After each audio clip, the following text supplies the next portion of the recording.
إلى من تطمئن به القلوب،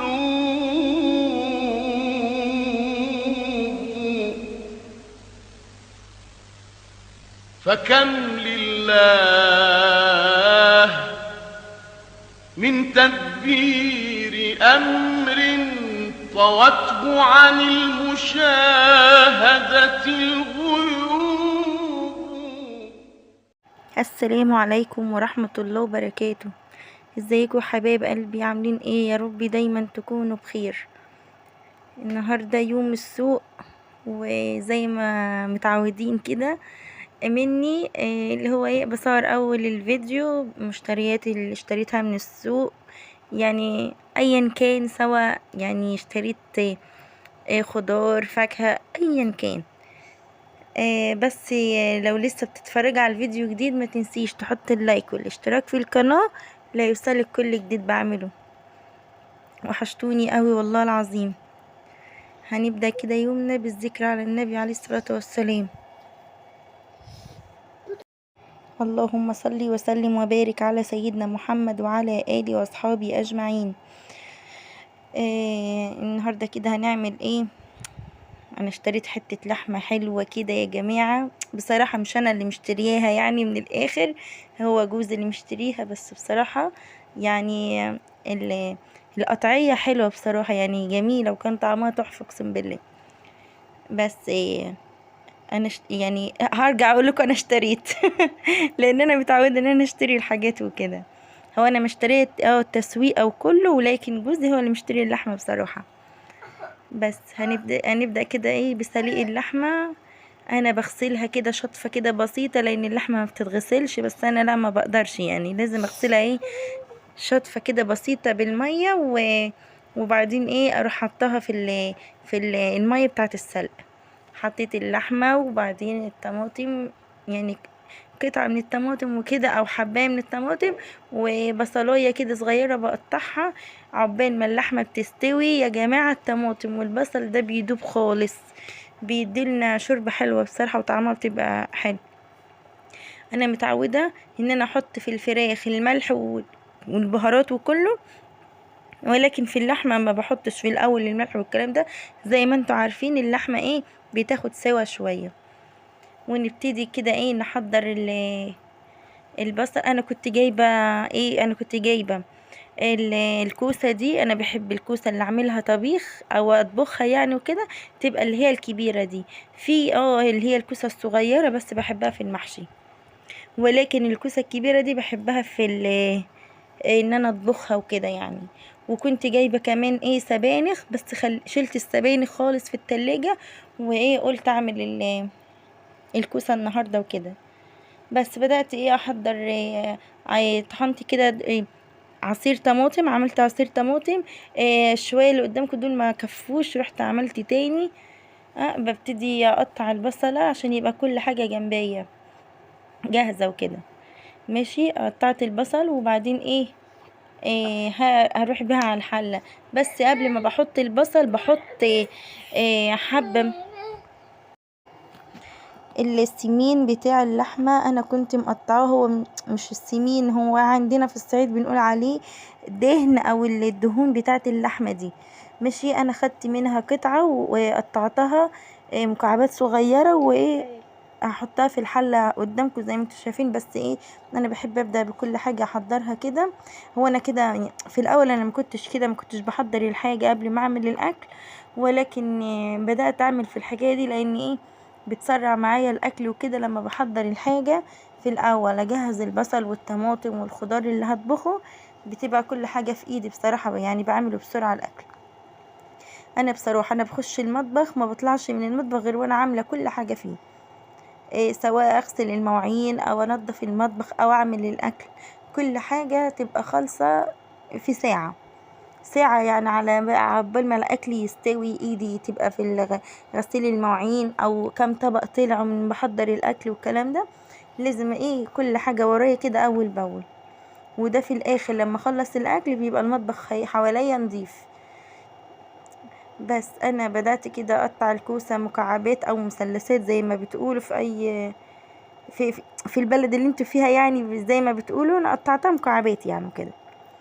انا جبت الحله كده، انا ايه حطيت اللي رجعت الحله بتاعه الشوربه او اللحمه هناك، وجبت السمين او الدهون بتاعه اللحمه دي، حطيتها وشوحتها. اول ما حطيتها وبدات تحمر، الريحه كانت تحفه، كانت جميله الريحه بتاعتها. ماشي، انا ما بسيبهاش في الاكل لان ولادي ما بيحبوهاش بصراحه. بشيلها بعد ما بتتحمر وبتتسلي او بتنزل السمنه بتاعتها. إيه، انا بحوشها بركنها في طبق كده. انا دلوقتي حشتها قدامكم، بعد ما حشتها حطيت البصله، حسيت ان الدهون قليله شويه، رحت جايبه حبه سمنه ورحت حطها في الحله. دلوقتي هتشوفوا. مين ما حطش اللايك لغايه دلوقتي؟ يلا حطوا اللايك يا حبايب قلبي. البصل كده ببتدي اشوح فيه. انا ايه حطيت سمنه كده او حبه سمنه عشان ايه تخلي البصل يتحمر معايا بسرعه. ماشي، اقسم بالله في الوقت ده كانت الريحه قلب الشقه بجد، كان ريحتها تحفه.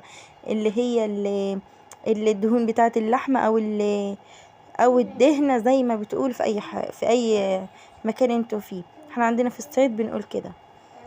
ماشي، يلا متنسوش تصلوا على النبي في الكومنتات، ودعوة من قلبكم ليا كده يا رب يوفقني وافضل كده إيه يعني اعمل فيديوهات وانزلها. اصلك بصراحة يعني مش عارفة يعني بنزل الفيديو مع اني بتعب فيه اوي والله، بس مش بلاقي تفاعل منكم خالص. بس انا بعمل اللي عليا برضو وبشارككم يومي عشان انتوا حبايبي. اهو بدأت حطيت الطماطم بعد ما البصلة اتحمرت. زودت طماطم تاني، يعني الشوية اللي انتوا شفتوهم اللي كانوا في الدورة الطماطم اللي الخلاط قصدي كانوا قليلين. انا حطيت تاني طماطم ورحت ضربها في الخلاط وكده بدأت تسبك معايا. انا بقى التكاية دي جامدة. احنا عندنا هنا في الصعيد عندنا الطباخين الافراح بيعملوا الحركة دي، بياخدوا من الطماطم اللي اتسبكت بتاعة الخضار، بياخدوا منها كده في او حسب يعني الكمية. انا واخدة طبق على قد اللحمة اللي عندي.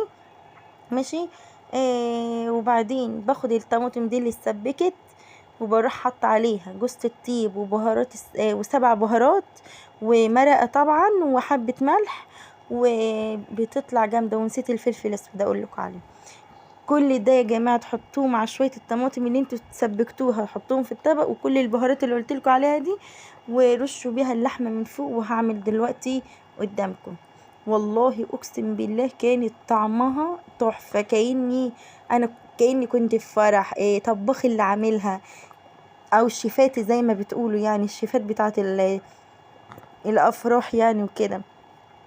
عجبت ولادي قوي بصراحه. بس اما لما تكون اللحمه مسلوقه وتدخل جوه الطبيخ، لا مش بتبقى حلوه خالص يعني جربناها كتير. بس لا، الطريقه دي جربوها وعلى ضمانتي اقسم بالله هتعجبكم. انا عملت كده شويه رز ابيض. في كل فيديو كنت بحمر الرز، النهارده عملته ابيض.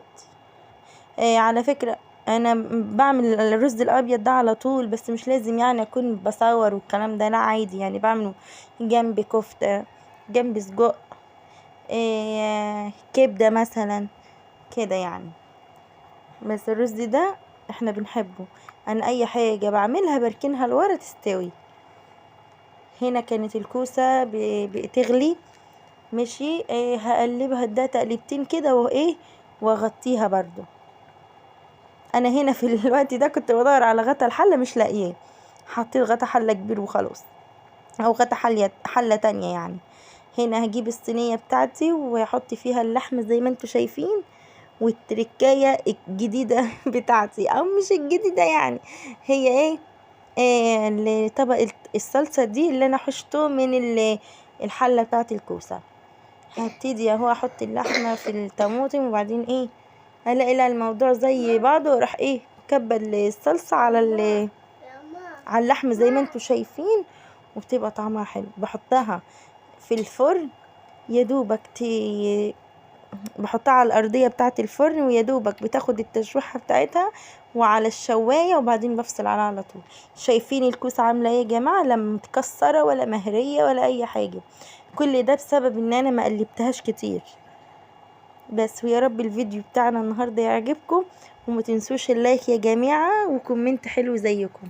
هنا الرز الابيض احنا بنحط فيه شوربه، والشوربه طبعا بتبقى ايه فيها الطماطم والحاجات الحلوه بتاعتها دي بس.